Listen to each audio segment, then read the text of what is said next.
আমার কেশাগ্র স্পর্শ হলে তার দায় থাকবে মমতা বন্দ্যোপাধ্যায়ের উপরে শুভেন্দু অধিকারী বলেছেন।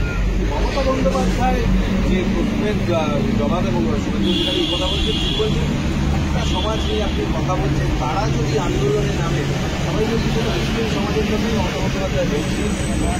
দেখুন, আপনি যদি বলেন মুসলিম সমাজের কথা বলেছেন, তাহলে আমি মুসলিম সমাজের মতো করে উত্তর দেবো।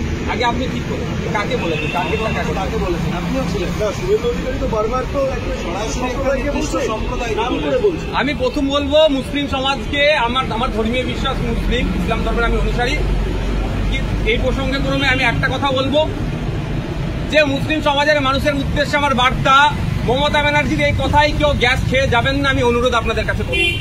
2021 সালের আগে মমতা ব্যানার্জি বলেছিলেন বিজেপির হাত থেকে যদি বাঁচতে চাও, বা তার দল বলেছিলেন যে তৃণমূলকে ভোট দাও। পশ্চিমবাংলার মুসলিম সমাজের হেভি অংশ দুহাত উজাড় করে তৃণমূলকে ভোটটা দিয়েছিল। এখন দায়িত্ব তো মমতা ব্যানার্জি, তিনি রাজ্যের মুখ্যমন্ত্রী, তিনি রাজ্যের স্বরাষ্ট্রমন্ত্রী, তিনি সরকারের প্রধান।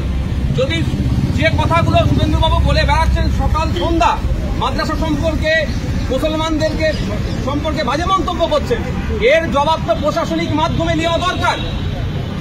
তা না করে আমার তো মনে হয় বকলমে মুসলমানদেরকে উস্কানোর চেষ্টা করা হচ্ছে যে শুভেন্দুবাবুকে তোমরা ধরো।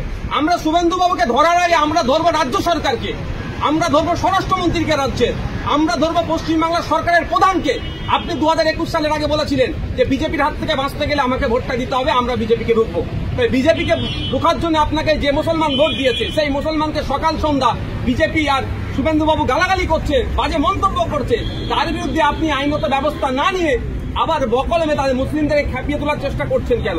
আমার অনুরোধ মুসলিম সমাজের কাছে যে আপনারা প্রশ্ন তুলুন, প্রয়োজনে আপনারা নবান্নে যান, মুখ্যমন্ত্রীকে প্রশ্ন করুন, প্রয়োজনে আপনারা পুলিশ মন্ত্রীকে প্রশ্ন করুন যে এখনো শুভেন্দু বাবুর বিরুদ্ধে এফআইআর হচ্ছে না কেন, সুকান্ত মজুমদারদের বিরুদ্ধে এফআইআর হচ্ছে না কেন? আপনাদেরকে রাস্তায় ঠেলে দিয়ে না ধর্মীয় দাঙ্গা লাগাবার যদি অপচেষ্টা করে সেই ফাঁদে আপনারা পা দেবেন না। গণতান্ত্রিক প্রক্রিয়াতে যান, গিয়ে জিজ্ঞাসা করুন। দলবদ্ধ নয়, এখন 144 থাকে নবান্নের আশপাশে, দলবদ্ধভাবে যাবেন না, পুলিশ লাঠি চার্জ করে ভাগিয়ে দেবে। আপনারা 3 এর কম মানুষ গিয়ে জিজ্ঞাসা করতে পারেন। আপনি কিছু